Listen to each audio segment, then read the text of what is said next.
Hey, we're back. This time we're going to be looking at the overall prize for winning all 3 months of the classic movie storyline OP events. This is the USS Enterprise A. It's a Constitution class refit. A little bit different than the refit one that we got in the past. Has some cool new stuff in here. And we'll get right in and take a look. So we have our Constitution class refit. Pretty standard maneuvering on there. Has a 2 reverse on there, which is kind of nice. Unexpected at times. People don't really see it coming. Not a lot of people use them. They can be used quite tactically in the right situations. Then we have our named USS Enterprise A. Federation faction. 3 attack, 1 agility, 4 hull, 4 shield. 1 tech, 1 weapon, 3 crew upgrades for 24 points. Always nice to see multiple crew slots.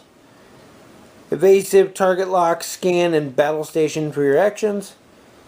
And the ship's ability is when attacking during the roll attack dice step, if there's a scan token beside your ship, gain +1 attack die, +2 if the defending ship is cloaked.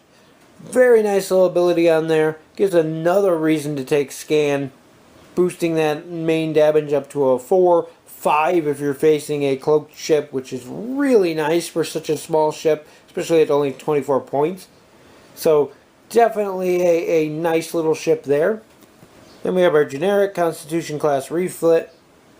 You're going to lose 1 shield on there, and you lose the tech upgrade slot for 22 points. For captains, we have James T. Kirk. Captain skill in 9, finally. I don't know if there was another previous 9. I think there's been a couple 8s, but now he's on par with Kirk or Picard. People can shut up about it. You have 1 elite talent for 6 points. As an action, place a battle station token beside your ship. When attacking this round during the modify attack dice step, you may spend this token to reroll up to 2 of your attack dice, or when defending this round during the modify defense dice step, you can spend this token to reroll up to 2 of your defense dice.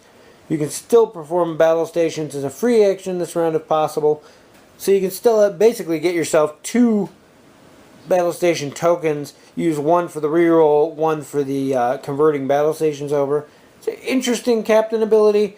Not sure if it's that great over some of the other options out there, but it does have its uses. Then we have our generic Federation captain. Captain skill of 1 for 0 points. For crew upgrades, we have Valeris for 3 points. After your ship executes a green maneuver, you can perform an evasive action as a free action.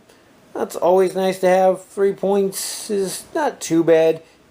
There's a lot of green on the dial for this ship, so definitely useful there. Next we have Leonard Mccoy, 4 points. During the activation phase, after you move, you may discard this card to perform an action listed on your ship's captain card as a free action. This comes in really good with the Captain Kirk that's in here. You can perform his battle station action as a free action, and then you can perform battle station as the ship's action because it says on the card you're allowed to do it twice. And it just makes a really interesting combo on there to get those double battle stations to use that really cool ability that Kirk comes with. For weapon upgrades, we have Torpedo Bay. It's 2 points. Adds 1 weapon upgrade slot to your upgrade bar. This upgrade must be filled with a photon torpedo upgrade. When placing time tokens on one of your photon torpedo upgrades, if there are no time tokens on this card, you may place them on this card instead. So basically it lets you put your time tokens on here. This gets time tokens which count down. So you can use your torpedoes again. There'll be tokens on here at this point. They go on the torpedoes. Eventually this will clear off. But gives you basically a chance to fire torpedoes twice in a row before they're disabled and have to wait for those timer tokens to go away. And for tech upgrades, we have Isolation Door, 3 points. As an action, discard this card and flip over all critical damage assigned to your ship and then repair 1 damage to your ship's hull. No ship can be equipped with more than 1 Isolation Door upgrade. Very nice upgrade. 3 points. It is a discard, but for what you're getting out of it, you remove all of your criticals. They all become just normal hits, and you get to repair 1 on top of that. Definitely a nice card. Well worth the 3 points if you have the tech slot to put it in. For the rest of the pack, we don't get a lot of tokens anymore. They pretty much just use up what extra space there is on the cards. We got one time token. There is a reminder token there to go with Captain Kirk and his ability. And our extra pegs, I only have one on the base there just to lower the ship down so it fit in there nice. And we also have an additional rules card that explains the time tokens.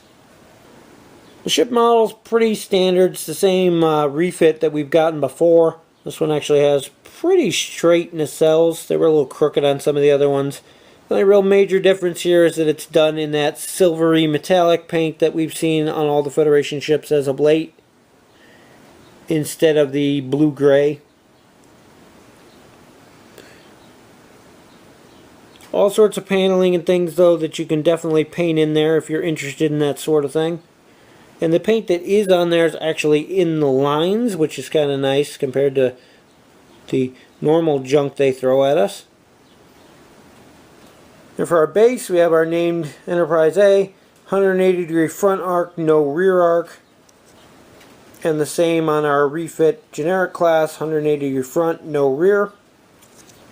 Overall, this is another good example of what makes a good prize pack. There's a couple of really good cards in here. Isolation doors I really like. Torpedo bays useful in the right builds. But there's nothing in here that's an absolute must-have. You have to get this ship in order to get those cards to remain competitive. And that's the way I think all prize packs should be. A lot of it's just flavor. A lot of it's just fun stuff. There are some good combos in here. A lot of mediocre to average cards, though nothing spectacular, which is the way prize packs should be. Overall, though, it's a decent pack. Definitely, if you're a fan of the Star Trek movies or the TOS era, you're going to be wanting to pick it up. If you're a Federation collector, you're going to want to add it to your fleet. But other than that, there's nothing in here that makes you have to go out and buy this pack, especially for those people who are interested in other factions. I think you can live without it. The only thing in here that may be interesting to other factions would be that isolation door. That's going to wrap it up for the USS Enterprise A video here, though. Hope you enjoyed it. If you do, check out my other videos, and we'll see you in the next video.